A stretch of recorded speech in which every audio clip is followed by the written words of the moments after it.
Hordoftoota Oromiyaanis Neetwoork akkam jirtu kuni qophii hubannaati. Qophii hubannaa kana hojjan immoo tabsaa'ee dheeressaati. Haala gidduu kana gara dhiha Oromiyaatti keessaa godinaalee Oromiyaa qarqara dhiyaa jiran keessatti gaggeeffamaa jiru ilaalchisee komee tokko dhagaa turre keessaa guyyoota sadan arfan gara jalqabaa turan keessa komeen kunis uummanni Oromoo haala gaagaama akkasii kana keessatti maaliif callisee wal ilaale kan jedhu ture.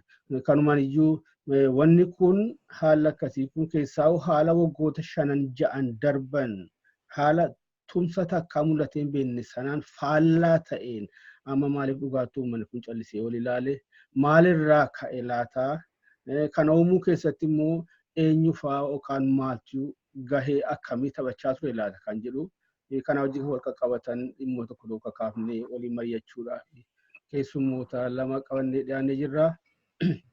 Keessummoonni keenya obbo Badhaadhaa Dhaqqaboo ogeessa seeraati. Obbo Caalaa Haayiluu ogeessa poolitikaati, Global Politics.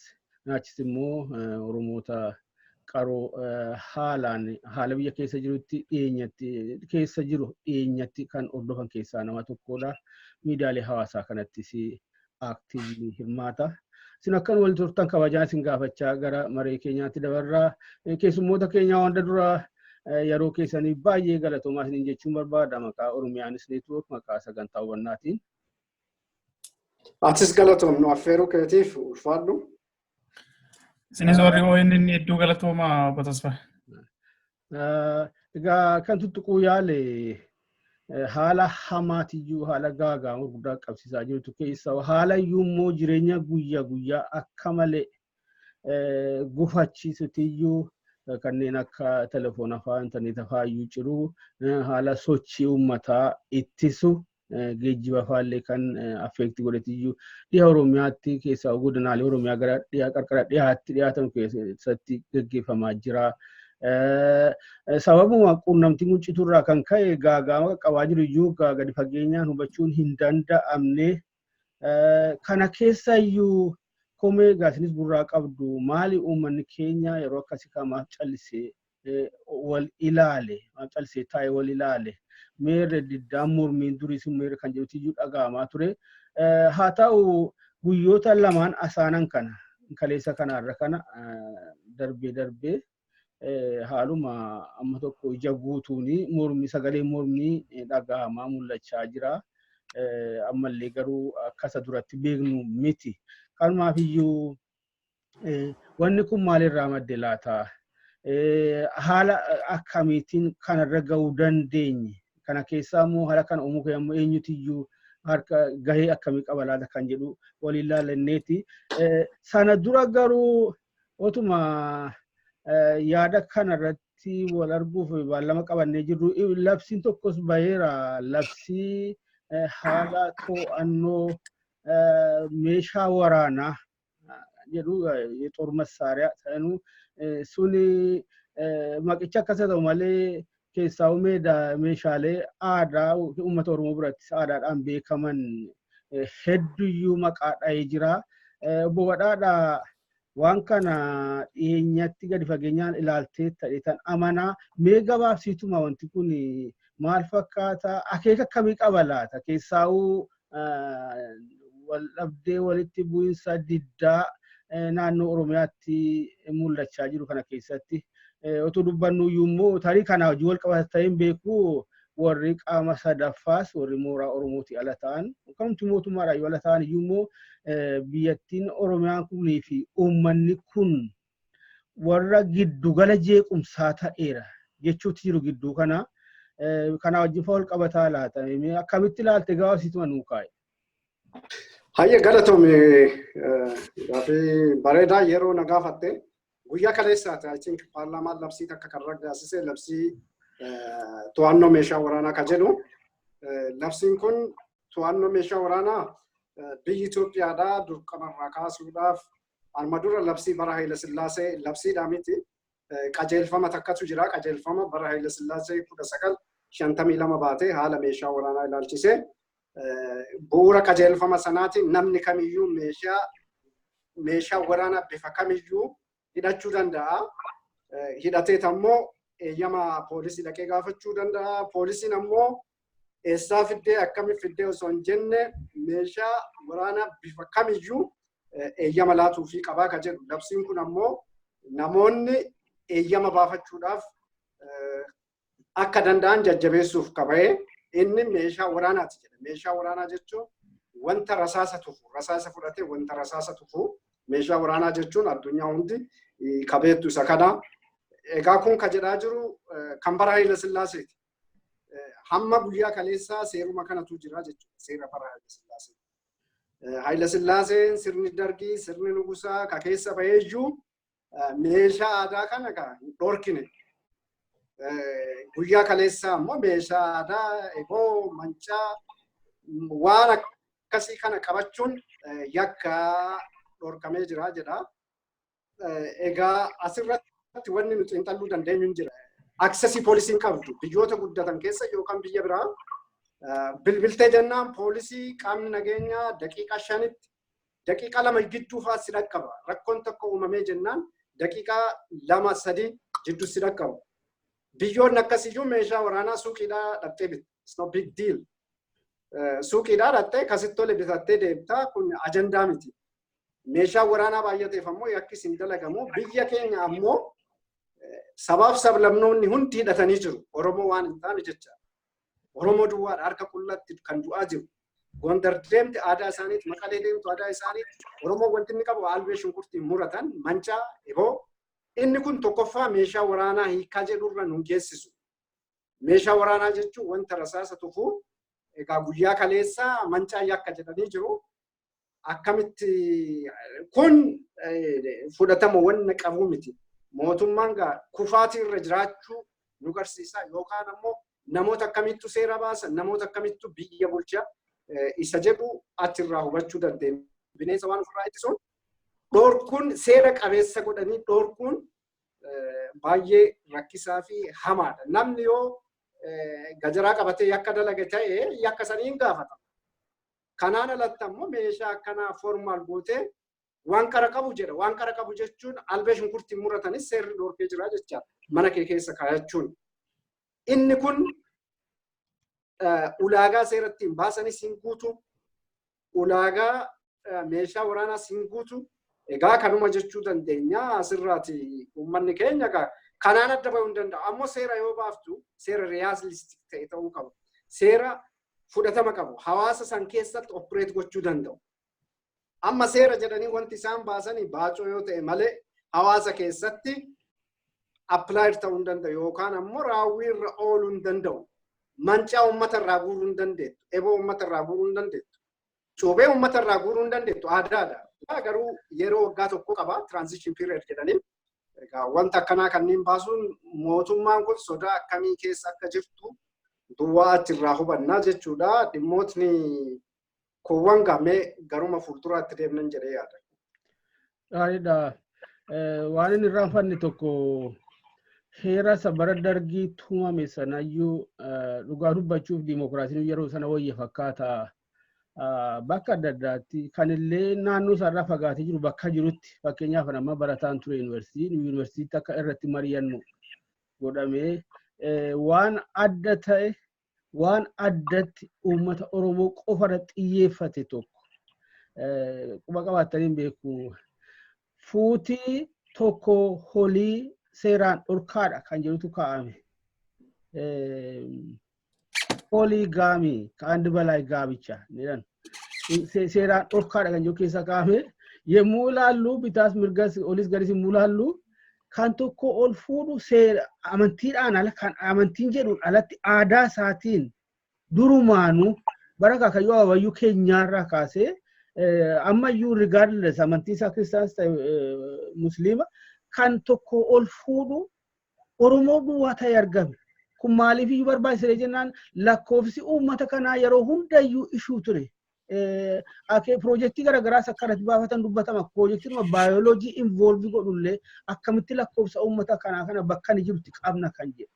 Ani wanni sun mormii bakka Oromoon jiru hundattuu amma kaampaasitti na yaadadha. Ijoollee Oromoo jajjaboon kan seeras barataa turan jiru. Mormii guddaa ka'ee hin beeku keessaa qanii baasan immoo itti ta'ee laata. Waan fedhes immoo uummatichi hin dhiifne. Kana sababa qaba kana immoo uummanni keenya immoo kana waan godhuuf sababa qaba fakkeenyaaf haati manaa tokko ulfooftii dadhabdii deessee ciiftii garuu yeroo hunda'u araddaa keessa hojiitu jira naannoo manaa hojiitu jira inni araddaa keessa hojjetu suni nyaata isa barbaachisaa bakka jirutti mana yemmuu galu sababa hedduu qaba darabee fudhatanii akka qaawwaa guutanuuf akka qaawwaan akka gaappiin hin uumamneedhaafi akkasiiti sana ammas dhugaa dubbachuuf meeshaalee maqaadhaaman kana kan qabu ifatti qabate kan deemu Oromoo haalaan hin beeku an bakka naannoon guddadhetti gabaadhoon nu baanullee amma cuubee fa'a eenyuyyuu ijoolleen reefu gurguddatanullee naannoo maasitti immoo eeboon egaa nama harkaan bahu maaliif beessa jira maaltu jira gaagaamuma tokko balaa emerjensii tokkoof illee wanti tokko qabe nama qabe yoo muddama ta'e ittiin kutuudhaan akkasitti babbaadhatee adeema kun aadaadhaan beeku dargii yaalee turetu dubbannu yeroo tokko gabaafa keessattuu qabanii namarraa fuuchuu ture hin danda'amne garuu obbo Caalaa irratti waan dabaltu qabaatte jedhii yoo ta'u baate yaada keenya isa qabannee dhiyaannetti dabarraa waa jechuu barbaaddaa? Wanni waa'een inni gama. Waa'een pooligamii kun illee ammayyuu jira natti fakkaata. Seera maatii keessa badhaadha yoo yaadatte dhoowwaadha. Garuu exception jira warra amantiitii fi sana akkasumatti jedheetiin waa'een meeshaan qara qabanii kun tarii amma isaanii seeratti jijjiirrachuuf yoo ta'e malee kana duras nan yaadadha iddoo adda addaatti maanguddoon Oromoo jara keenya dubartiif dhiirummaa keenya iyyuu gargar wallaalle gaa yeroo jedhan nan yaadadha maali fakkeenya naannoo gara keenya naannoo Shawaa kanatti amma wanni irraa guura tura shimalallee irraa guulanii namni qullaa deemaa safuudha namni qullaa deemuun immoo ilmi dhiira ilmoon dhiiraa harka duwwaa deemuun safuudha Oromoo biratti. Kanaaf nama keenya hundarraa guura turanii meeshaalee qara qaban eeboo ta'ee shimalallee irraa guura turan jechuudha ulee namni qabatee deemu. Irra caala namni keenya waa badii ittiin balleessuuf yookiin immoo yakka ittiin dalaguuf miti kan qabatee deemu kaan aadaadhaa kaan immoo akka faayaatti iyyuu fayyadama. Fakkeenya dargaggoonni irra caalaa cuubee kan hidhatanii deeman ittiin bareeduudhaaf mudhii isaanii kanarratti hidhatanii shimalli agartee bifa adda addaatiin halluu adda addaa irratti xaxanii shiboo irratti xaxanii bareedina faaya dhiirati iyyuu faaya dargaggooti qeerrooti. Mancaa fi eeboo soo ta'ee maanguddoonni keessumaa namni farda yaabbatu eeboo qabatee deema. Kunneen waan aadaaf duudhaa Oromooti wal qabatanii egaa kuni garamitti deema kan jedhu tarii yeroo darbe keessa hedduun keenya argaa ture miidiyaa adda addaatiin gajaraa fi waan adda addaa kun karaa gara naannoo sadii kanatti gara naannoo Amaaraatti impoortii ta'aa ture galfamaa ture karaa adda addaatiin meeshaa gurguddaa faana. Garuu hanga yoonatti Oromiyaa keessatti egaa rakkoon jiru mootummaan kun kana qabne jedha ofiif galchanii ofumaa qabanii miidiyaa ibsanii fi dhugumatti nama yakka hojjetutu nama yakka sana ittiin dalaguuf galfatetu isaan karaa poolisaatiin qabanii waan isaan gammaattonni beekamu hin jiru. Hin argitu yoo ta'e yeroo baay'ee doolaara miliyoona haga kana qabne garuu nama kanatu karaa kanaan akkanatti qabamee jedhanii uummataaf ibsisaan godhan hin jiru. Yakki kuni karaa kanaan dalagamee ragaan kana jedhamee takka ibsame hin jiru. Qawwee kuma meeqa qabne jedhu maarree kana qabne jedhu garuu guyyaa tokko namni waan sana dalage seeratti dhiyaatee seerri nama sanaaf gita yakka inni dalageetiin kenname dhageenya gaammaatti yoo dhageessan hin beeku. Walumaa galatti kuni maaliif kan jedhu mootummaan kuni of course mootummaa jechuun anna dhibaa yeroo hundumaa mootummaan tokko gaafa uummanni fedhii isaatiin filatee bakka buufatee ati mootummaa kooti jedheen mootummaan abdii fi imaana irraa qabaa gaafa barbaade lakki ati dogoggortee dhaabbadhu jedhaanii gaafa barbaade tarmiin isaanii otoo hin dhumin iyyuu lakki isin hin barbaannu jedhee ofirraa buusuu danda'a. Biyya sana keessatti hanga yoonaa waliigalteen akkanaa yookiin immoo kontiraatiin akkanaa uumamee hin beeku. Bakka waliigalteen akkasii hin uumamnetti mootummaan jira jechuun nama dhibaa. Keessumaa immoo amma haala Itoophiyaan keessa jirtu keessatti qaamni biyya sana silaa humnaanuu kijibee hatee aangoorra ture akkana nu hubadhutti kaaruma seeratiin isoo ta'e hin jiru amma.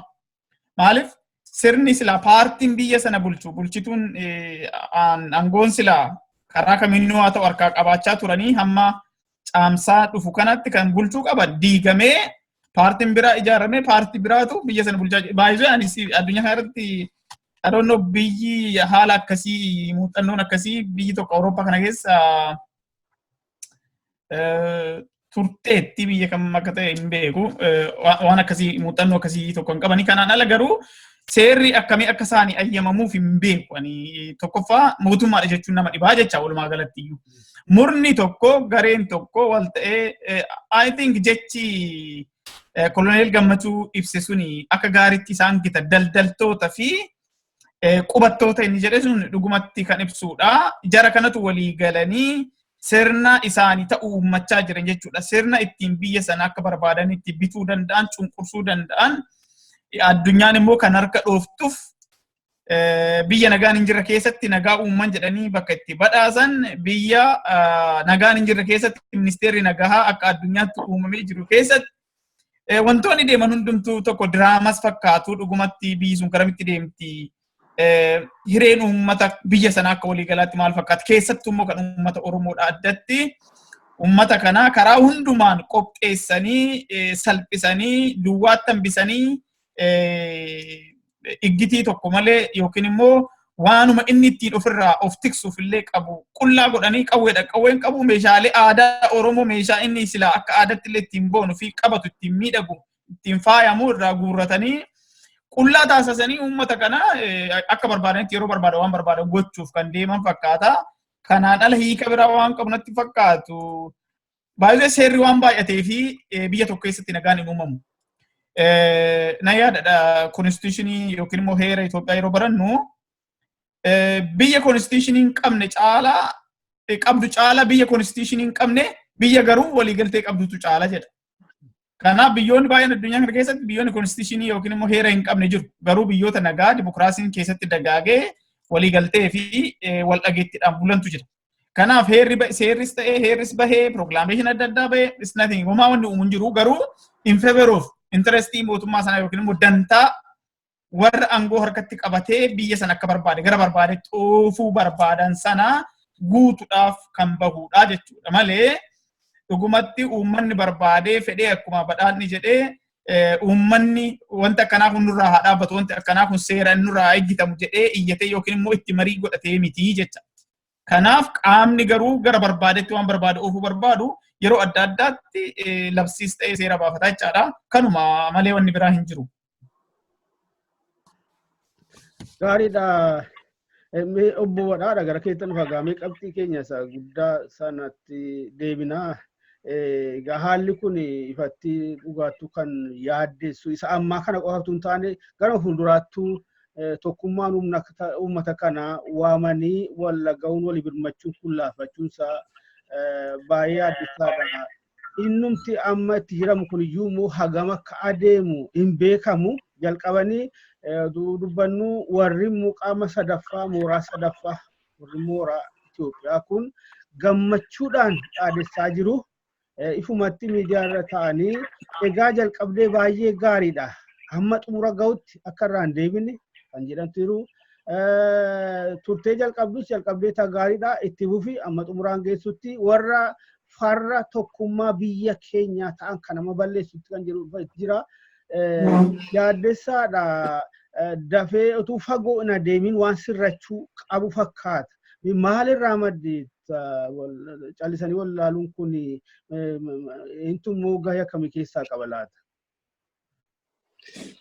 Hayyee galatoon callisanii wal ilaaluun sababaalee hedduu qabaachuu danda'a. Tarii obsa uummataa fi yeroo kana uummanni sammuun isaa filannoo irra jira jedhee yaada.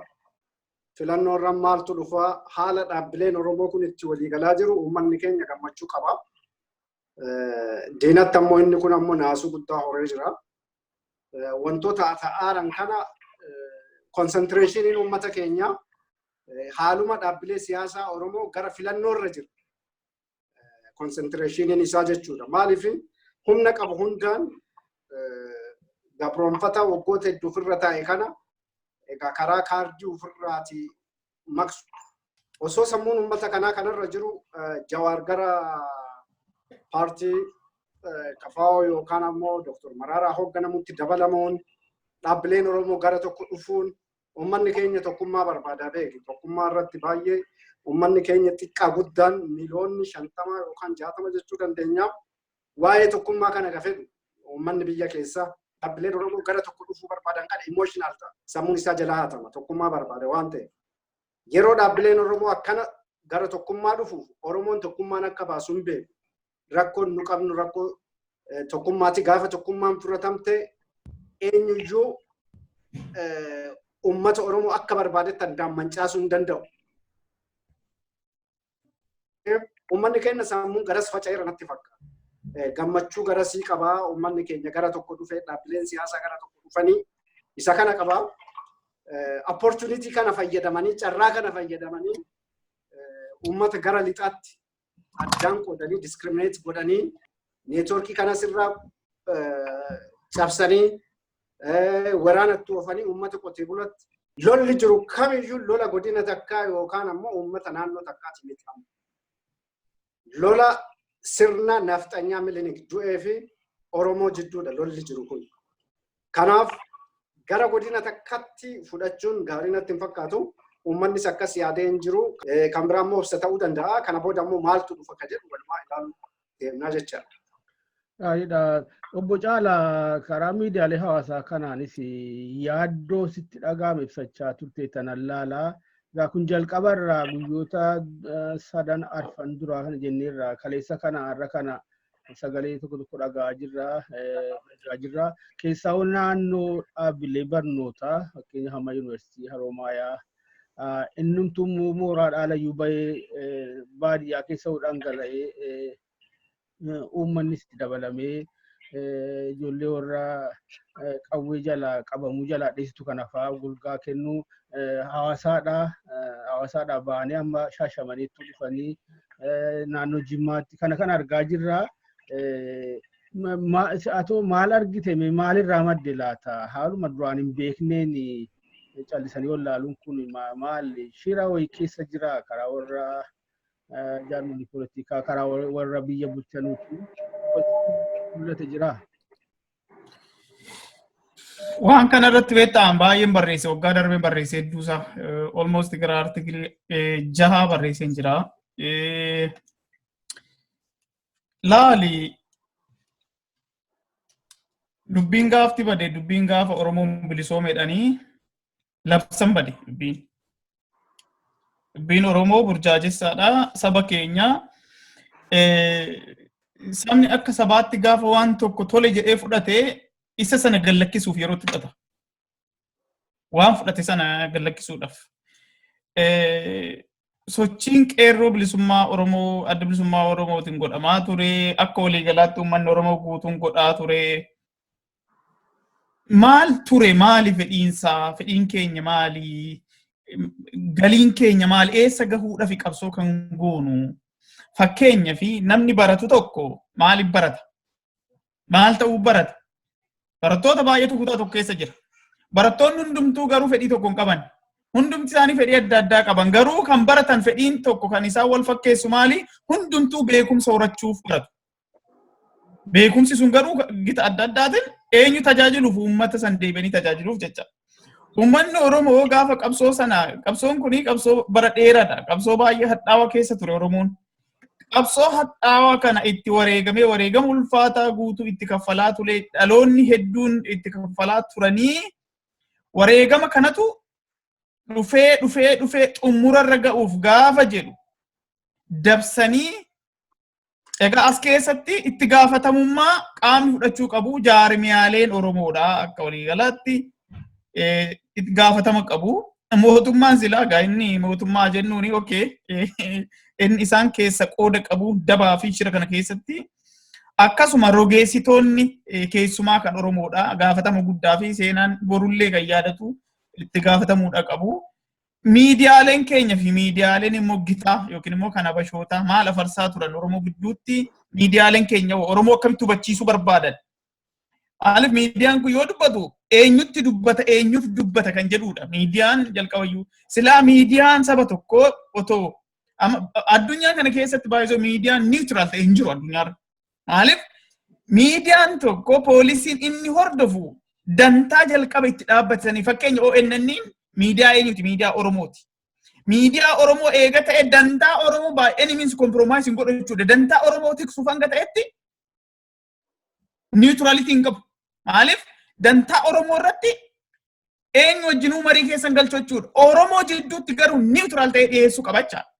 Akkamitti waan Oromoo jidduu jiru waan Oromoon qabu itti himacha. Kan keessa filatu, kan keessa laallatu maal fakkaata kan jedhu uummata. Uummata sana goomsuuf otoo hin taane haqaa fi wanta adii jiru uummatichatti himaa jecha. Silaa miidiyaan saba tokko kan. Fakkeenya BBC waan Ingilizii irratti dantaa Ingilizii tiksa waan ta'eef waan Ingilizii irratti gidduu dhaabbatee itti dubbata uummatatti. Waan garuu addunyaa irratti interestii Ingilizii yookiin immoo Britain eeget dantaa sana akka hin tuqnetti akka barbaadutti hima. Miidiyaaleen keenya kana gochaa turanii dhugumatti feete Oromoo tiksuudhaaf feete Oromoo bakkaan gahuudhaaf dubbachaa turammoo feetee namoota dhuunfaa yookiin immoo murnaa kun ilaalamuudha qaba. Walumaa galatti egaa kuni an barreessan ture gaafa isaan Abiyyi haasa'a inni gaafa kakatu godhe irraa jalqabee lolli ideolojiidha lolli ilaalcha Oromoo gidduutti dhalachuuf deema dheen barreessine. Maaliif lola Itoophiyummaa fi Oromummaatu jira. Kana nama hubachuu qaba. Lola Itoophiyaa fi Oromummaa Oromoo dantaa Oromoo fi egeree Oromoof Oromiyaa tiksuu fi Oromoof dantaa Oromoo balleessanii Itoophiyaa guddoo isaan jedhan sana ijaaruu jecha. Itoophiyaa guddoo isaan abjootanii fi hawwan sana immoo Oromoo balleessanii fedhii Oromoo balleessanii dantaa Oromoo balleessanii eenyummaa Oromoo balleessanii aadaa fi duudhaa Oromoo hacuucanii isii takkitti isaan barbaadan isaan nutti himaa turan sana addunyaatti himachaa turan sana uumuudha. Har'a sadarkaa qeerroon bilisummaa Oromoo shororkeessadha jedhanii addunyaatti haasa'uurra gahan.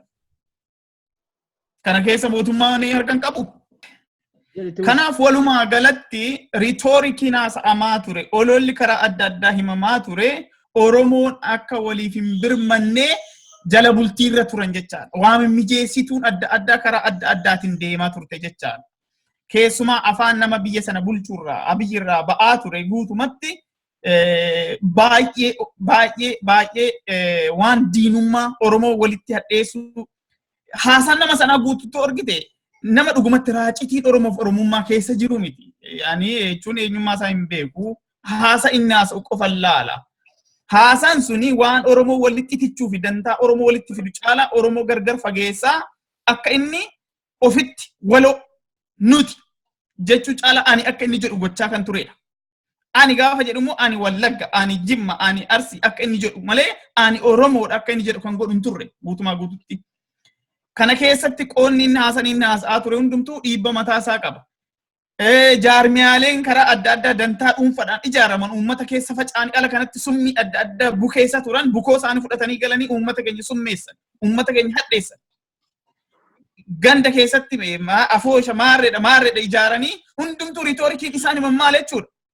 Greatnessii dantaa naannoo takka takkaa himaa turan malee damboobummaa Oromoo tokkummaa Oromoo egeree Oromoof Oromiyaa irratti ijaaruu hin turre. Kun hundumtuu uummata keenya keessatti psychologically dhiibba mataasaa qaba. Qabaachas jira amma. Deebisanii jaarmiyaa Oromoon waggoota hedduu waggoota 50 ol itti waleegame. Maatiin Oromoo tokkoon jalatti miidhame. Dantaa Oromoo tiksuuf dhiigni ilmaan Oromoo jalatti dhangala'e. Alaabaa adda bilisummaa Oromoo qabatanii egeree Oromoo tokko. Oromoon saba tokko, hiree tokko, biyya tokko qabna jedhee irratti qabsaa'aa ture. Xiqqeessanii shanee jedhanii naannoo waboon socho'aa ture waraanni bilisummaa Oromoo dantaa Oromoof agabuu bulee dhagaa boraafatee itti beela'ee lubbuu isaa takkitti saba kanaaf wareeguuf bakka isaan keessa socho'an hedduutti diinummaa facaasanii xiqqeessanii isa kaan maqaa shiftaa itti moggaasanii shanee jedhanii kun maali jechuudha. Ati wanni keessatti enemy image ogguu suuraa diina uumtu nuti guddaadha nuti waan guddaa yaanna nuti waan biyya yaanna isaan immoo biyya diigan isaan immoo diina isaan immoo wanti xiqqaa itti uumta jechuudha. Rhetoric akkasii oggaa uumtu manipulation uummata kee hin burjaajessite uummata keenya akkasitti burjaajessaa turan jechuudha. Burjaajessuun kun immoo maal gochuudha? Then mobilize goota jechaadha. Of jalatti ofitti deebisteeti nuti si tiksina nuti tika keetiif security keetiif nageenya keetiif dhaabbanna jettaani uummata garuu gama tokkoon egaa baay'ee wanni New Wars ennuun kana keessatti dubartiin Professor Mary Cole jedhamtu oggaa barreessitu New Wars jedhamu kun jaarran keessa jirru kun keessumaa contemporary politics kana keessatti wanni jiru maali?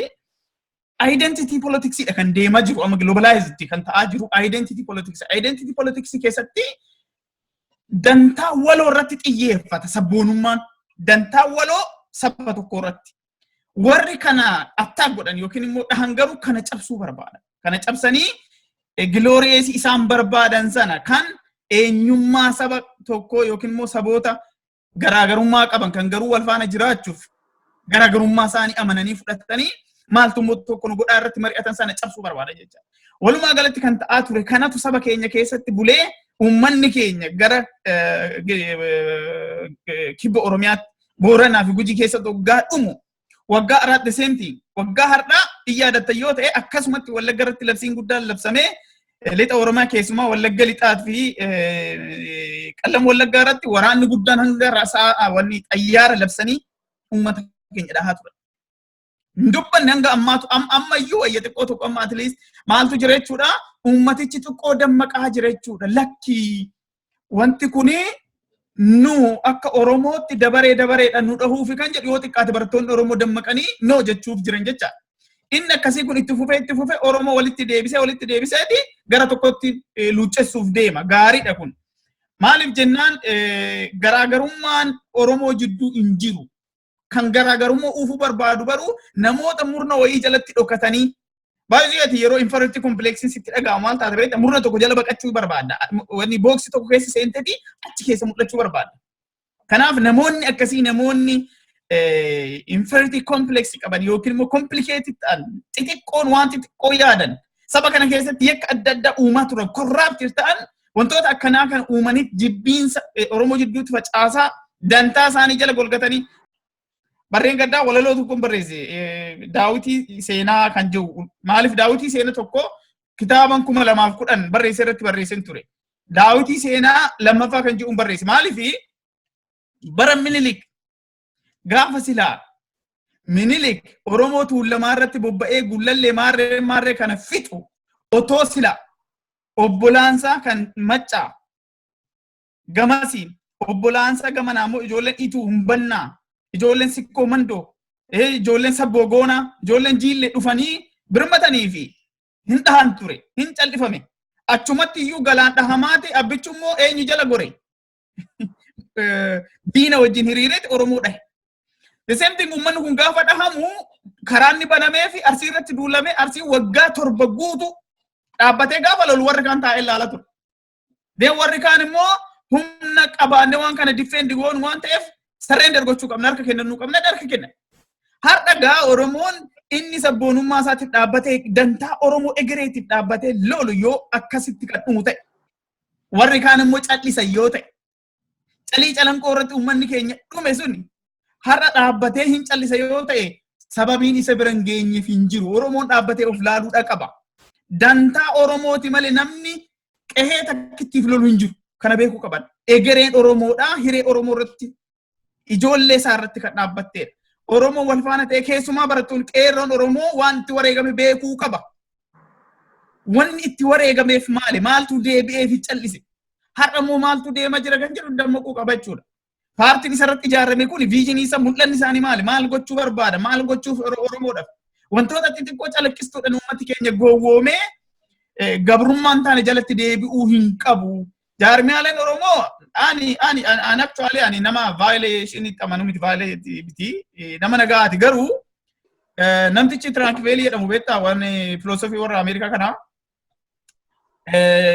nagaa kadhattee hin argattudha. Baay'ee wanni fakkeenya warra karaa nagaa qabsaan keessa Malcolm fi eenyu namtichi Martin Luther garaagarummaa guddaa qaban.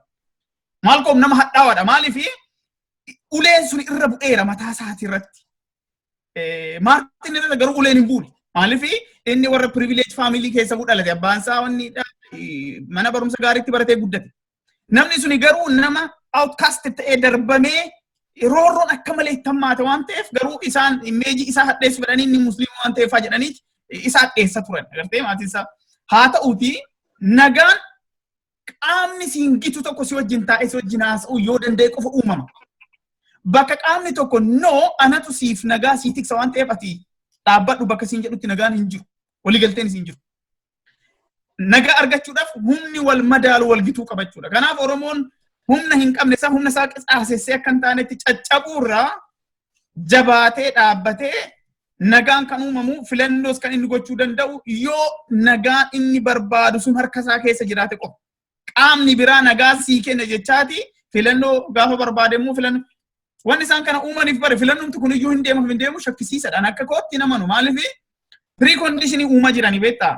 Kana kan uumaa jiranii fi jeequmsa guddaa tokko uumanii filannoo gaggeessuu hin dandeenyu yeroon isaa maarree miti jedhanii dheeressuu barbaadu. Kana keessa immoo Oromoo cabsanii dhahanii keessumaa namoota qaroo ta'anii fi sabboonoo ta'an caccabsaa dhabamsiisa deemuu fi jecha.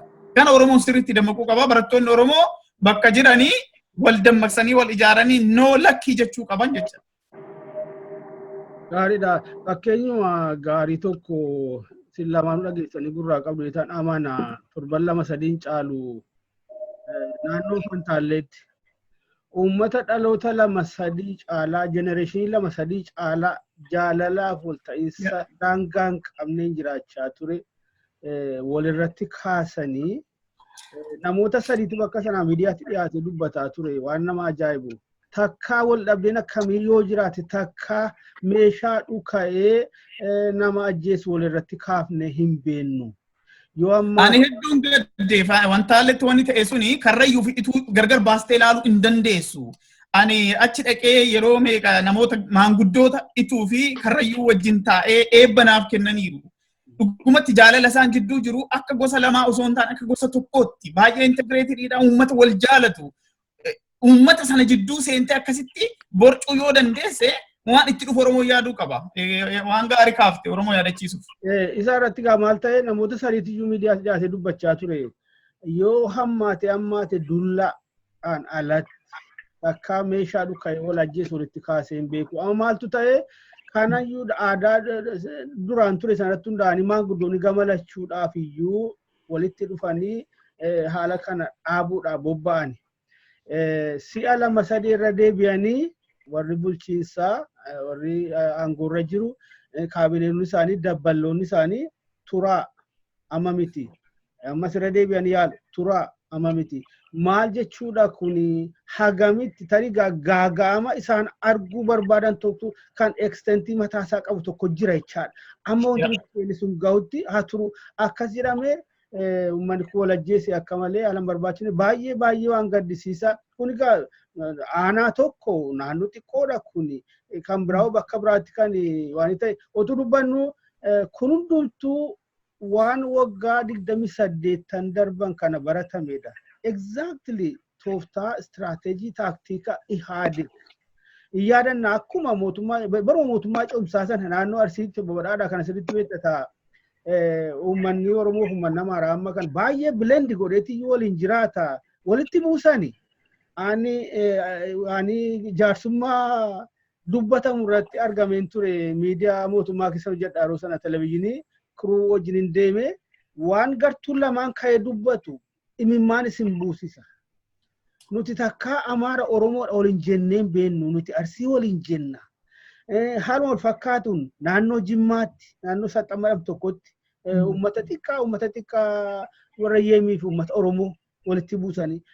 Achi keessatti waan ajaa'ibaa achi sin dhanne kunuun sun akkuma jetti naannoo ijaarsummaa mana mareetii bakka buufamanidha. Bakka wal rukute lamaan dhanne dura bakka tokko dhanne warra immoo hidhame immoo mana hidhaatti immoo haasofsiisuu dhanne. Isa sila bakka ijaarsummaatti komee himatutiyyuu galaa baatee mana hidhaa dhufe. Nu ajaa'ibee jennaan maal asii gootan maal fira kootas keessa jiraamu ila inni himatamu tokko jechaadha. Haala kanatiyyuu muuxannoo kanatti fudhatame hojiirra oolaa jira waan hunda akka jirutti isa dur Ihaadig faana bu'aa ture. Walgahii torban darbe muummichi ministeeraa maanni Mileeniyam Adaraashinatti walitti qabe dargaggoota kumoota hedduutti lakkaa'aman akka jirutti caasaa Ihaadig duraanii Woxaat Liigii Ihaadig faana bu'anii kan waamamanidha. Wanti suma namtichi warra Izeemaa tokko jedhe gaafiitti kaasanii walgahii guddaa tokko dhageessanii turan dhiyeenya kana maanni sama biraataa ila Adaraashitti garagarummaa isaanii kana nan dhabe maal jennaan Andu'aalem jedhamu suni malka xifuun basimi daggifuudha dubbichi Ihaadiguma maqaa jijjiiran malee. Waan akkasiitti kuni ifatti ila haala ammaa kanatti ifatti baase malee shirra akkasii gola Oromiyaa hedduu keessa deemaa ture jechaadha. Dhugaa dubbachuu baay'ee addessaadha. Baay'ee kana barii fakkeenyaaf ani Booranatti baradhe Moyaleetti jechaadha. Yeroo adda addaatti yeroo tokkummaan Booranaa fi wannidhaa Booranaa fi garrii yookiin gabraa akka malee cimee namni baay'ee wal jaalate lolatu ka'abeetta. Si ajaa'iba yeroo hundumaa waggaa walii galteen akka malee ta'ee waan hundumtuu guute maal godhaa mootummaan beekati nama tokko garrii keessa fuudheti maallaqa kennee fi Booranatti bobbaasa. San booddee akkamitti teessanii kunooti garriitu isin dha'ee jedhanii. San booddee Booranni dhaqee dha'uuf waggaa jedhu maal godhaa garrii wajjin dhaabbatee Booranadha yookiin gabra wajjin dhaabbatee Booranadha. At the same time Gujii Boorana walitti naqaa turan. Yeroo hedduu jechuudha. Kanaafi kuni tarsimoo gartee bitanii qoqqoodanii bituu aangoo ofii dheereffachuu fedhanii godhanidha. I think uummanni keenya kana keessa dammaqee ba'uutu irra jira jechaadha. Maaliif wantoonni asa deema waan laayyoo miti. Keessumaa Abiyyi fedhiin isaa garaagarummaa uummata jidduutti babal'isee fedhii isaa guuttachuu fi aangoo bara dheeraa turuu hawwa. Maaliif haasasaa waggaa argitu yeroo hunda waa waggaa 10 sitti haasa'a. Namni filannoon baatiin muraasni hafe akkamitti waan waggaa 10 sitti haasa'a. Waan inni kaatee jira jechaadha. Waan inni amanee fudhatee jiru jira jechaadha. Kana booda aangoo hin gadhiisu kan jedhu jechuudha. Namni silaa gara filannootti deemu yoo silaa filatamne waggoota 5 dhufanillee jedhee taasa. Inni garuu akka waan almost murtaa'etti waggaa 10 waa waggaa 10 badhaadhina waggaa 10 uummatatti himaa jira. Kana uummanni keenya sirriitti dammaqee eeggachuu qaba. Baay'ee filannoo qofatti ija babaasee qalbii guutuudhaan eeguun qabu. Alternatiiviin bira maali? Plan B, Plan C, D kaa'achuu qaba uummanni keenya. Kanaaf immoo ijaaramuudha. Sabni ijaaramni gatiis hin qabu, bilisoomuus hin danda'u, humnas ta'uu hin danda'u, nagaas argachuu hin danda'u. Obbo Badhaadhaa asirratti waan dabaltu qabaatte gaariidha. Yoo hin qabaanne immoo kanuma wal qabatee ammas qaawwaa kanatti gargaaramanii warrumti quuqamoo fakkaatan tokko illee immoo yaada hin malleeyyuu facaasaa jiru argina. Fakkeenyaaf egaa akkas taanaanii qalibnee teenya wal ilaalla taanaan jechuudha. Uummanni Wallaggaa biyyattiirraa Oromiyaarraa foxxoquu qaba kan jedhu tokkoffaa kan kaasan jiru haaluma nama gaddisiisuuni. Waan kana jechoonni aangawoota mootummaas waan uume qaba. Fakkeenyaaf muummichi ministeeraa yoon gara sana dhaqinaa ajjeesu kan jedhu kunfaanii sana wal qabatee egaa amma immoo haala adda ta'een keessaa goolii jabaatii jiru gara dhiyaa Oromiyaa qarqara godinaalee qarqara dhiyaa Oromiyaa qallee Wallaggaa fa'aa jira. Gujiittis egaa hin dhaabanne maal waan ajaa'ibaati egaa amaamota misiroo fuudhee galaa jiru iyyuu karaa irratti fixaniiru akkasii jira. Ishee kana waan kun tarkaanfiin adda ta'e kun naannolee kana xiyyeeffachuun saamee waanuma uummanni keenya hubachuu qabuu fi irrattis wal hubatee yaada ta'u qabaachuu qabu irratti maaliif addatti xiyyeeffatama naannoon kun maa dhuguma uummata kana adda baasanii ilaalaa jiru moo sababatu jirame maal sinitti mul'ata waanuma wal hubachiisuu qabnu obbo Badhaadhaa. Hayyee galatoomii gaafii gaarii na gaafatte jalqaba uummanni keenya waan beekuu qabu. Mootummaa waan jedhame hin jiru biyya sana keessa. Akka seeraatti maaliif dhaabbilee kanneen ajjeesanii jiru. Waa'ee bilisiginnaa badhaadhina waan jedhamu uummanni keenyas hin filanne eenyus hin beeku. Bu'uura seeraas hin qaban, bu'uura heeraas hin qabani. Kanaaf mootummaadha waan jedhamu hin jiru. Garee wayii ta'uun nan bulchitu jira. Dhaabbileen sabni filate ammoo hin jirtu. Diigdamtee jirti. Uummanni keenya kana booda ofii isaatii gareen tun akka hin jeeqne, akka uummata keessa deemaa uummata hin jeeqne, hin raatessine, uummanni ofii isaatii ofirraa eeguu qaba. Addi bilisummaa Eertiraa irraa galuu parsantiin 90 ammoo waraanni kiyya, miseensi kiyya biyya keessa jira jedhee ibsa kennee jira. Ibsarraati kaanee yoo dubbanne addi bilisummaa Oromoo ammoo hin galee yeroo galu kanatti ammoo araara sirna qabeessa ta'e araara jechisus negotiation wanni godhanii hin jiru. Dhimmuma xiqqoo waan akka waan baay'ee nama gaddisiisu. Isa iyyuu mootummaan fedhii kan qabne namoonni dhuunfaadhaan fedhii uummata Oromoo yaadanii moo ufumaa isaanii mootummaadhaa irraa jaalala argachuu immoo waan jechuun dandeenye hoogganaa adda bilisummaa Oromoo Jaal Daawud Ibsaa waamanii atis waraana sumatti kenni, waraanni akkanaa ta'u, poolisii haa ta'u, qaama nageenyaa haa ta'u, aangoo kana argatu bakka mootummaan asaa galchu achaa leenjisu jedhanii waan hin fakkaanne sa'a takka keessatti waraana waggaa 40 lolaa ture. Dhiiga waraana fi mootummaa dhiiga wal jisiisiisaa ture. Vijinii uummata amansiisu ka qabate dhiiga saba kanaa, gumaa saba kanaa waraana baadhataa ture. Daqiiqaa lama, daqiiqaa haasaa daqiiqaa lamaa wayitti waan wayii fakkeessa. Inni kun negotiation hin ta'u. Waan amma faranjii irraa baranne tunis jirti. Arbitrate attamitti gochuu dandeetta waan jettu tun hin fakkaattu tun. Baazooyaan abbaa seeraa ta'ee dhaddacha maatii irra hojjadhee jira. Aanaa gammoojjii takka harannaa bulluun jedhan. Haadha manaa fi abbaa manaa walitti araarsuuf yoo xiqqaate ji'a 3 kennite. Waggaa fana fudhatee jira. Muuxannoo koorraa nama lama intarastii nama lama intarastii biyyaa miti. Intarastii nama lama araarsuuf waggaa 2 fana fudhatee jira. Dadhabnee akkamitti waraana sabaa lolu, waraana hidhatee lolu guyyaa 2 keessa araarsuu yaalama. Mootummaan of fedha qaba ture hin ta'u. Wanni sun fail godhe hin taane inni kun hin ta'u. Uummatatu hidhatee jira, waraanni hidhatee jira. Hayyuu duree adda bilisummaa Oromoo waamanii carraan kennineef hostage jedhanii of jala qabatanii carraan kennineef akka waraanaan mari'atu, akka sabaan mari'atu carraan hin kennamneef. Wanni kun araaras jechuun hin dandeettu, negotiation jechuun hin dandeettu. Kaampaanii lamaayyuu akkasitti waliin galtu waan maallaqa irratti uummata gumaa ol barbaadu miti.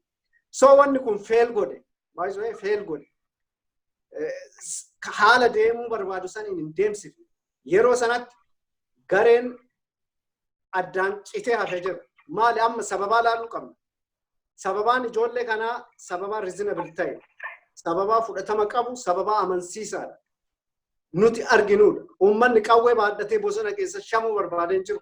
Kaayoo dhugaa waan isaan qabdetu jira ijoollee kana. Karoora isaanii ilaalla malee shiftaas miti ammoo shiftaan maal akka ta'e eenyuyyuu beeka. Wanni kun shiftaa miti. Kijiba olola gatiin qabne afuufanii miti. Ijoolleen kun kaayoo dhugaa irra warra dhaabbate warra waan itti amanneef tola hin jenne citanii hafan. Warri citee hafe kun qubsuma isaanii kibba godhachuu danda'u. Ani ogeessa waraanaa miti. Istiraatejikaalii bakka wayii qobachuu danda'a. Tarii kibbaaf lixa qobatanii ta'u ijoolleen kun. Ijoolleen kun ammoo kaayoo qulqulluu Oromoo ishee kijiba hin qabne, ishee dallaalli keessa hin jirre qabatanii jiru. Ijoollee kana koottaa hin araaramna walii galla jedhanii namni kaase takka hin jiru. Ijoolleen kun kashlabbee miti waan dhugaa qabatanii jiru. Loluu barbaachisaadha taanaa eenyuyyuu deemee loluu danda'a. Ijoollee kana namni waames hin jiru. Even warri walii araarsina jedhe manguddoonni muummicha ministeeraa qaasuu dadhabanii Jawaari Baqqalaan qaasuu dhoorganii waardiyyaan balbalatti ari'ee balbalarra oollee jedhanii isaantu ibsanuu kennu. Waraan akkasitti illee fidan ka ajjeesu isaan. Meetiree, where is negotiation? Eessam arbitrate goote jechuun kan dandeenyu. Dubbiin achirraa kaate baay'ee. achirra erga kaate uummanni kun ammoo ijoolleen finciltee bosonuma hafte haqa dhabde araara dhabde waraana barbaaddee miti mootummaa yeroo san ijoollee kanaaf yeroo kennee itti tasgabbaa'ee yeroo kennee fi dhaaba kana araarsine yeroo sanatti piroojeektii milinik siidaa milinik waan waggaa jahatti hojjetamne ji'a jaha keessa piroojeektii san hujuuf ariifatarra kanaaf yeroo dhabe araara kadite mootummaa kana mataa isaati. Maali sareedha ijoolleen keenya maal jechuudha dhugaa qabattee jirti. Taankii miti. Rookeetii amma Ameerikaa fi biyyoonni Ruusiyaan kun walitti dhiiftu osoo dhiisanii dhugaa Oromoo tana maqsuu hin danda'an. Dhugaa rabbitu keessaa qaba waan ta'eef rakkoon guddaan achi. Maaliif gara lixatti daangeffatanii istiraateejiin waraana achi ta'uu danda'a. Dhiisar mootummaan kun ta'e jedhee Oromoon akka qodamtu nuti wallagga calla du'a Oromoof akka jettee ijoolleen naannoo sanii akka wanna criticize godhan intentionally ta'uu danda'a. Garuu never lixa Oromiyaaf wallaggaa fi mootummaa Abiy jidduu miti jidduu tanatti waraanni jiru waraana milinik nafxanyaaf Oromoo jidduudha waraanni kun ka jiru. Kana eessallee fiduu hin dandeenyu. Uummanni Oromoo ammoo kana beekee wannatti deemaa jiru kana beekee ofirraa finciluu qabu. Ijoolleen kun osoo hiikkatanii galaniiru ta'ee Oromoon irraan salphata. Oromoon haxumaan qabdu. Seeratti baasanii jiru qara dubbannee jirra. Waa takka hin qabdu Oromoon nafxanyaan hidhattee jirti. Amaarri hidhattee jira. Tigraay hidhattee jira. Hamma BM matarayyeessi hidhattee jirti. Ijoollee tana maaliif daba akkasiitti hojjetan? Doktor Abiy hin kaafnu waa'ee isaa hin kaafnu akka namatti inni sammuun isaa intenshiiniin isaa waa'ee Itoophiyaati achi waa'ee identity waa'ee Oromoo nu dhukkusu inni ka barbaadu Itoophiyaa dogoggorri guddaan ammoo PDO'n Dr. Abiy achi filu baay'ee Switzerland pirezidaantii torbaan bultii pirezidaantii torbaa keessaa yeroo darbee namni tokko gaafa waggaa 9 ture daa'ima gaafa ture saayikilii hatee tireen isteeshinii irraa haga mana isaa oofu waggaa 56 irratti pirezidaantii torbaffaa ta'uuf dorgome biyya kanatti waggaa 9tti saayikilii hateera background check waan jedhantu jira namni kun akkamiin yaada ka jedhu gaafa inni dorgomeeti pirezidaantii torbaffaa biyya kana ta'uu barbaadu saayikilii baanoof jechuun tireen isteeshinii irraa hattee hamma qeekeetii ooftee saayikilii achi gatteetta waan ta'eef ati xiqqeenyarraa isa kana yaadda waan ta'eef Switzerland bulchuu aangoon qabdu jedhee looyeriin tokkotti kaasee pirezidaantummaa keessaa haqanii jechuudha. Dr. Abiy eenyu xiqqummaarraa kaasee nama nugusa taatanaan jedhaa guddate nama meentaalitii nugusa ta'uuti meentaalitii milinikiif Haayile Sillaaseedhaan guddate haatimaa nama nugusa ta'e jedhee guddate nama ijoollummaatti waraanatti seene waraana jechuun biyya keenya ijoolleen obboleeyyan kii waraana keessa jiru waraana jechuun ijoolleen biyya keenya yoo kutaa 10 kufte garri dhattuun qabu carraa biraa waan hin qabdeef itti dukkanaa'e waraana badde nama meentaalitii waraanaatii fi meentaalitii nugusaatiin guddate OPDO'n jalqaba akkamitti muummicha ministeeraa gochuu danda'an jalqabumarratti Dr. Abiy ammas dogoggora qaba jedheeti yaadu inni wanni inni beeku waa'ee Haayile Sillaaseef jagnummaa Haayile Sillaaseeti malee waa'ee qabsoo Oromoo kana keessatti sammuu isaa keessatti bilchaateessis hin jiru itti yaadamees hin jiru. Background check osoo hin godhe namoota akkanaa fuudhanii muummicha ministeeraa godhanii reflectionii kana ka argaa jirru malee hammeenya muummichi ministeeraa hin qaba jedhee yaaduu jechaadha.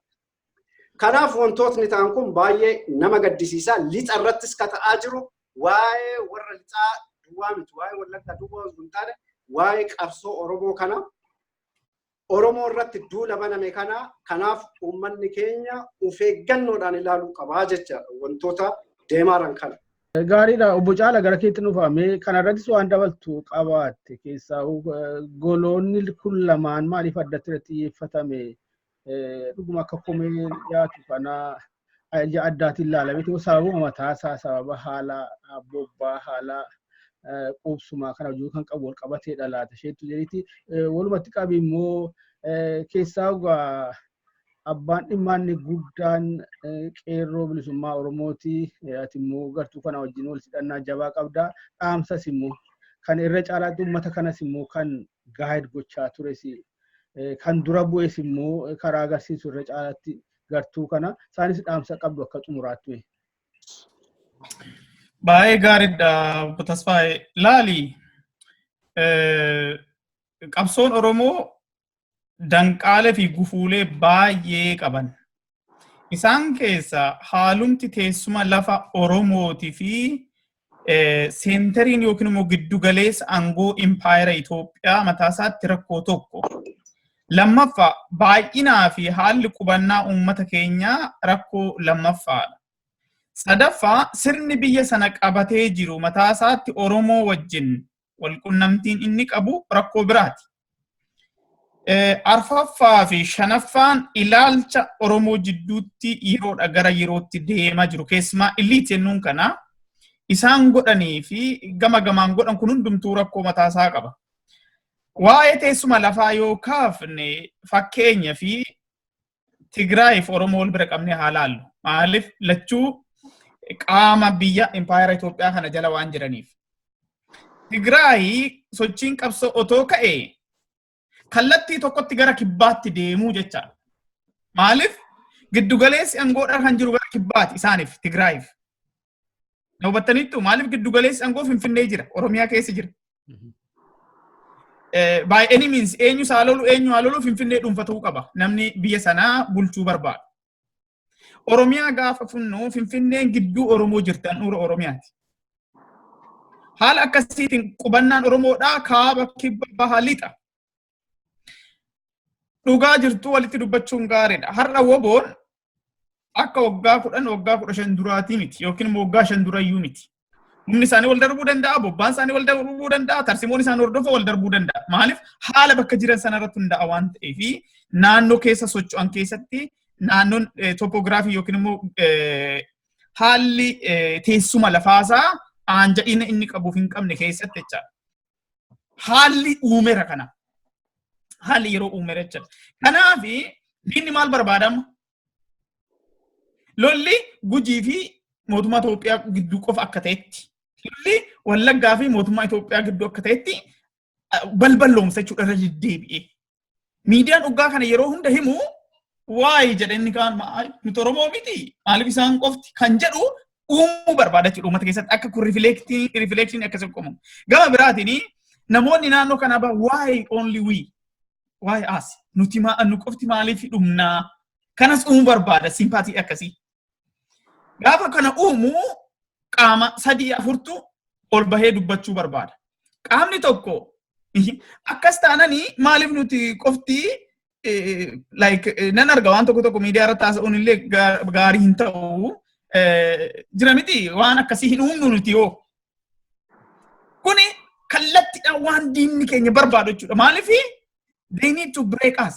Nu cabsuu fi gargar nu qooduu fi waan akkasii sammuu keenya keessatti sammuu hunda keessatti akka uumamu barbaadan jechuudha. Kuni tarsimoo diinni ittiin si qoodee si caccabsee sammuu kee ilaalcha kee qoodee ilaalchi Oromoof Oromiyaa jettu sun akka dhabamtu ilaalchi gandatti gabbuunee akka yaannu nu gochuuf jechaadha.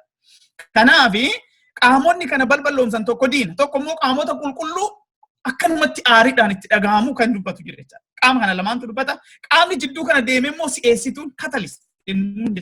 Qaamni kun immoo jira jechuudha jidduu kana keessatti. Walumaa galatti egaa diinni keenya kan inni barbaadu kana jechuudha. Kanaaf bobbaa kana karaa hedduun bobbaasa jechuudha. Bobbaa diinummaa enemy image uumuu barbaadu kun jechuudha. Tokko manipulation, mobilization. Gama tokko manipulate godhaa gama tokkoon immoo mobilize gochuu fi tarsimoon inni hordofu miidiyaadhaan duula adda addaa banu. Har'a inni argitaboo ta'ee namoota ani gaazexeessitoota dhantu haasaa daa'imni haasoftu barreessu. Namoota ati nama siyaasatii nama barate ofiin jedhutu waan isaan barreessa waan isaan haasaan argita. Kun hundumtuu kan inni ta'u egaa dantaa mataa isaanii malee dantaan uummata Oromoo egereen Oromoo irratti deemuuf jiru. Rukuttaan har'a ilmaan Maccaa irratti ga'aa jiru, ilmaan Gujii irratti ga'aa jiru, ilmaan Booranaa irratti ga'aa jiru. Eessa deemaa jira? Daangansaa garami kan jedhu yaanne jechaadha uummanni kun. Just waan ammaa qofa waan ofii isaaniitti itti dantaa itti guuttachuudhaaf qofa irratti xiyyeeffatanii sirna Oromoo cabsee Oromoo gabroomsee dantaa Oromoo awwaaluu barbaadu faana dhaabbatan jecha. Kun hundumtuu egeree seena keessatti itti gaafatamuuf ta'u. Baay'ee gaafa Yohaannis uummata Oromoo gara 200,000 fixu gaheen Oromoodhaa salphaa miti. Gaafa Teedroosis akkasuma walloon dhaqee gara uummata 100,000 fi 50,000 fixu gaheen Oromoo salphaa miti. Minilik gaafa miliyoona 5 Oromoo fixu gaheen gantoota Oromoo salphaan ture. Haayila Sillaaseen akkasumatti Oromoo gaafa fixu gaheen gantoota Oromootii fi warra sammuun isaanii brain wash jennuun kun jechuun sammuun isaanii dhiqamee eenyummaa isaanii caala eenyummaa Oromaa fudhatan aadaa ofii caala aadaa Orma fakkaachuu jechuudha. Mental slavery ta'an ga'een isaanii salphaa miti. Dargii keessattis akkasuma wayyaane keessatti otoo OPDO'n hin jiru ta'e Oromoo waggaa 27 guutuu hin reebamu, hin tumamu, hin kolaafamu, hin ajjeefamu, hin hidhamu ture. Har'as sammuun Oromoota tokko kanneen baay'ee namni tokko biyya balleessuu hin danda'a. Biyya bilisoomsutti garuu jaarmiyaa qabaachuu irra jira. Kanaaf jaarmiyaa Oromoo kana xiqqeessanii caccabsanii karaa adda addaatiin fakkeenyaaf guututti gama tokkoon maal siin jedhu waraana bilisummaa Oromoon jiru maaliif galaniiru siin jedha. Isaan galansuun garuu akkamitti akka tiriitte baay'ee waan badhaadhe jedhu fudhu nan dogoggoree no it was deliberately done. Itti yaadamee itti qophaa'aniiti waraana Oromoo cabsuu fi waboo abaa'oo guutumatti barbadeessuuf kan godhamedha malee dogoggoraniiti miti. Baay'ee miis eenyuun haa godhu namoonni godhan suni tasumayyuu dogoggoraniiti miti. Namni ansiyaantistiidha politishaanidha ofiin jedhu dogoggoreen kana godhan hin fudhan. Kanaaf namoonni kunis egere tarii sammuun isaanii irratti daga baay'ee ati dogoggora otoo hin taane yakki ati Oromoo irratti godhu guyyaa guyyaatti si jeeqa. Uummanni kun si gaafachuus baatu guyyaan si gaafatu garuu ni dhufa. Sammuun si gaafata seenaan si gaafachuuf ta'a. Kun seenaan godhameera. Har'a uummata Oromoo cabsanii bakka adda addaatti qoodanii dantaa adda addaatiin hiranii uummata keenya ficcisiisa warri jiran. Takka'uu dhaabbatanii of laaluu qaban. Jaarmiyaaleen Oromoo jaarmiyaa ofiin jettu Oromoon jaarmiyaa qabaachuu hin qabu. Oromoon kan qabaachuu qabu adda. Liberation Front qabaachuu qabu. Uummanni biyya hin qabne uummanni biyya isaa irratti salphate jaarmiyaan inni waa'ee paartii haasa'u hin jiru. Waa'ee paartii haasa'uuf ati biyya qabaatte biyya keetii irratti heerri jiraate heerri hojjechuu qabu. Bakka heera ati ofii keetii barbaadde tumattee si hoogganu keessatti mootummaa mataa kee qabdu keessatti ati waa'ee jaarmiyaa waa'ee paartii haasofta. Bakka sirni akkasii hin jirre keessatti kan si barbaachisu front, liberation front. Adda bilisummaatu si barbaachisa. Bilisoomuu qabda. Gaafa bilisoomte sana dhaabbatta. Yaada xumuraa badhaadha akkuma dhaamsa keessaa tokkummaan uummata kana bakka turetti akka deebi'utti waan dabalatti yoo qabaatte. Hayyee egaa galatoomi rakkoon Oromoon qabdu waa'ee xiqqoon dabala. Rakkoon Oromoon qabdu rakkoo Oromummaati malee rakkoo namni dhuunfaa tarii hundumti namaayyuu milkaa'ina mataa ofii guuttatee jira. Akka Oromootti ka gabroominetti akka Oromootti ka miidhamaa jirrus kanaaf uummanni keenya tokkummaadhaan socho'uu qaba. Jedheet yaada kiyyaan kennaafi Oromoon bitaas ka'e mirgaas ta'e tokko alagaadha karaa isaa kun qaba. Alagaan isa kaan Wallagga isa kaan Jimma isa kaan Ilu isa kaan Boorana isa kaan Harargee yoo jedhe dhaayuuf hin tolu. Isa kaan ammoo pilaatfoormii akkasii humnaaf yoo ta'e ammoo kan miidhamu nu'u. Kanaaf uummanni keenya waa'ee dhimma Oromoo ilaallatu irratti Oromummaa isaatiin cimee itti fufuu qaba. Gandummaan ilaalcha alagaan babal'isuu barbaadu waan ta'eef isa kan fudhachuu hin qabu.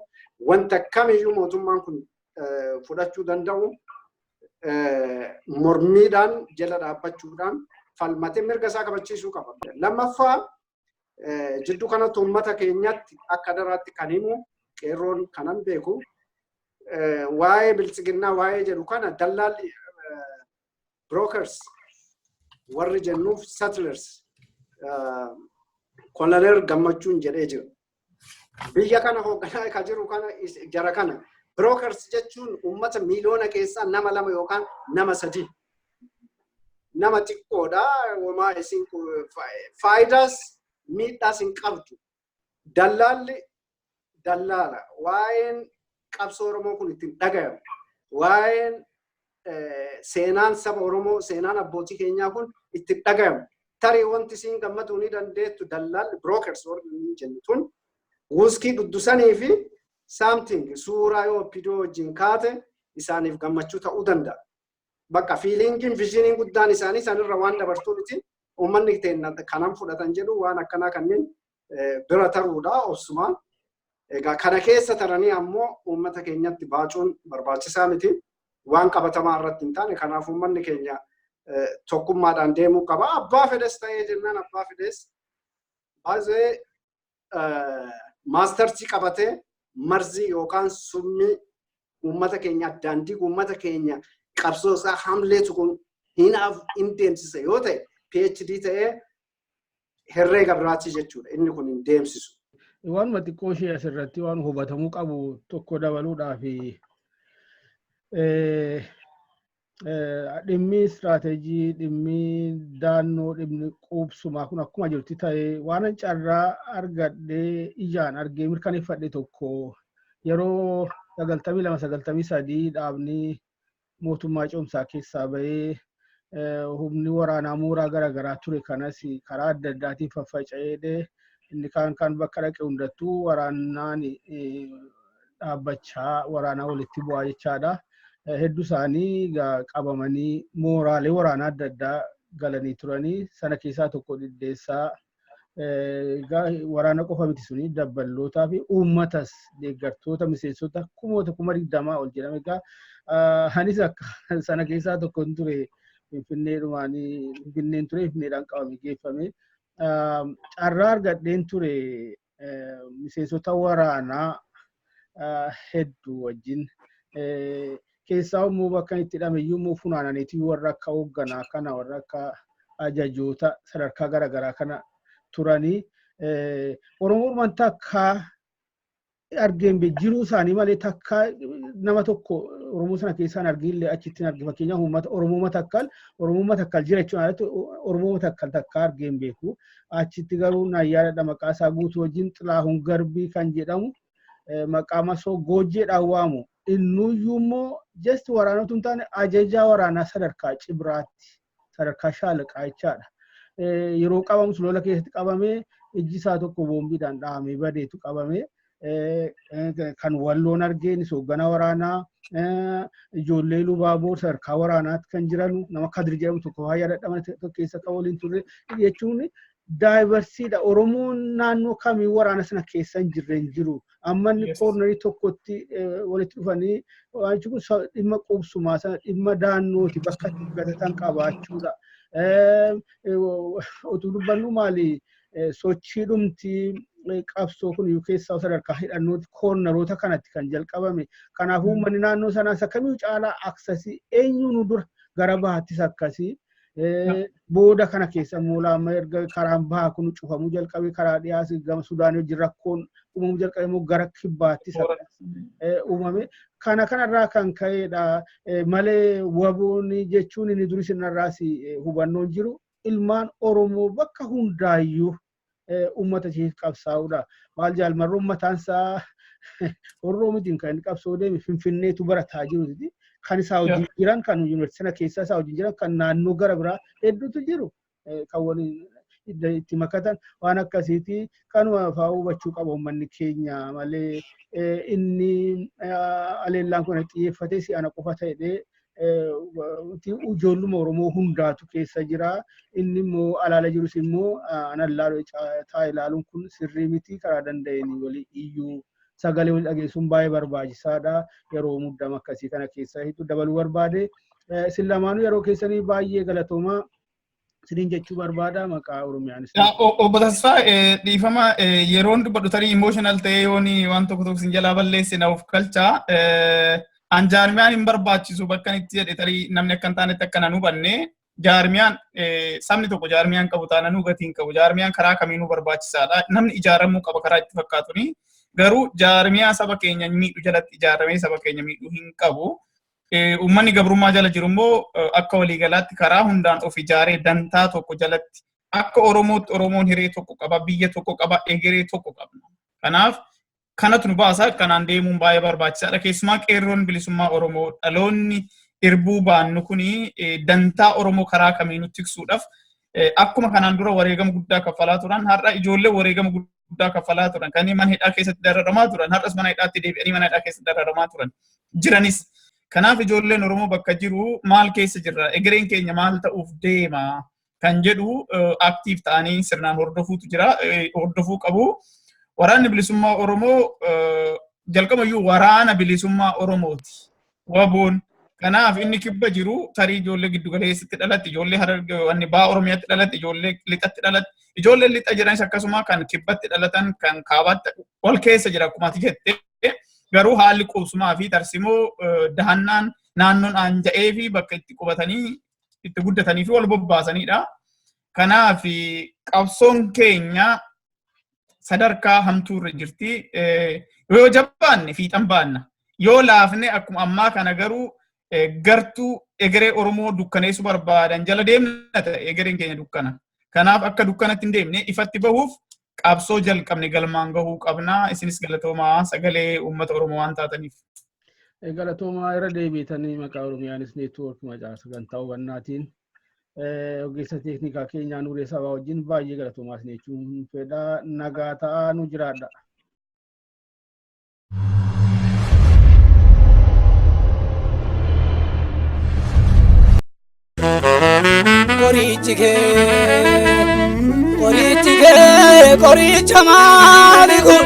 Koricha maali kuni kafira ke sijibbisiisu kuni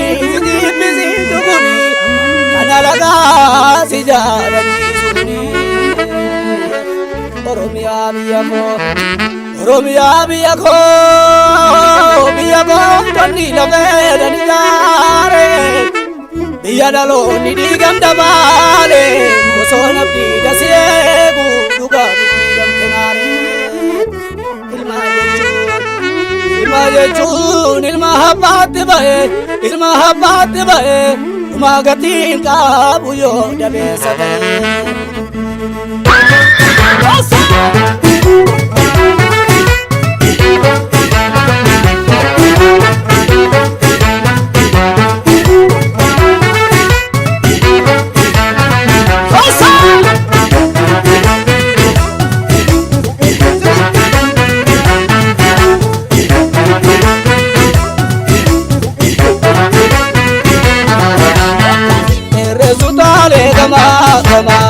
Deebi saba abasiye geeda baalukaan karra qaba. Deebi saba abasiye geeda baalukaan karra qaba. Sutaalee gama deebi saba abasiye geeda baalukaan karra qaba.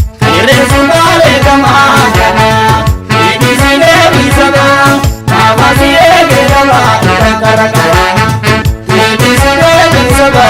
Gadi bayi himi dhugaa jirtu nutti deebisiree bilisaba Naafi abbaa biyyummaa si gaafanne nutti deebisiree bilisaba Akka taaneen jedhe dhaloonni barate deebisiree bilisaba Biyya lafee dhiigan ijaarre jarri dagate deebisiree bilisaba Abasii geeda baalukaan karra qaba Deebisiree namaa kana deebisiree bilisaba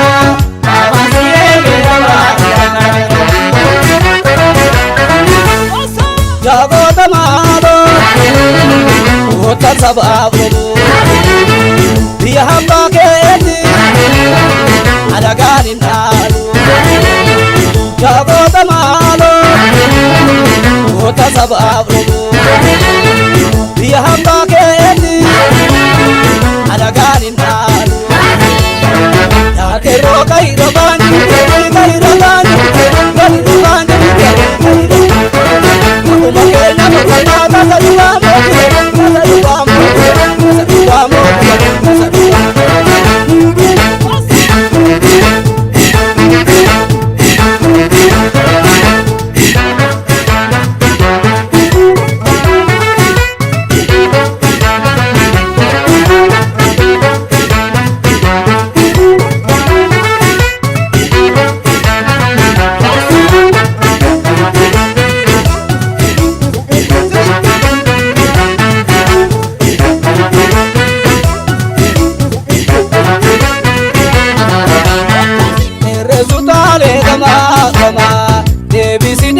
saba abasiye geeda baalukaan karra qaba.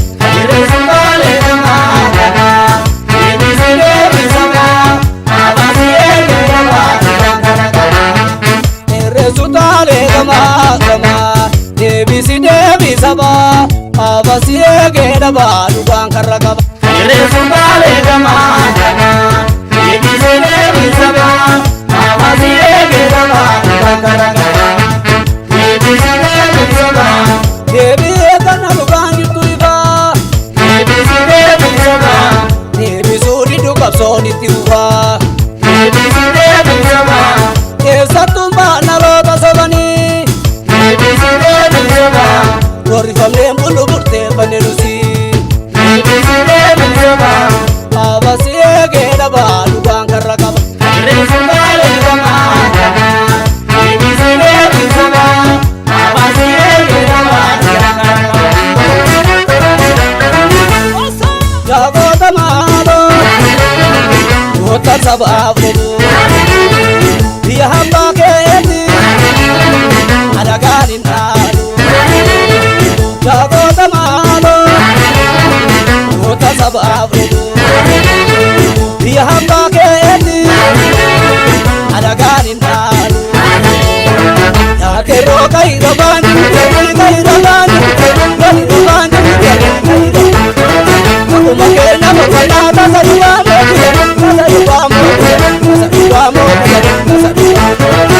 Kiro kai rabani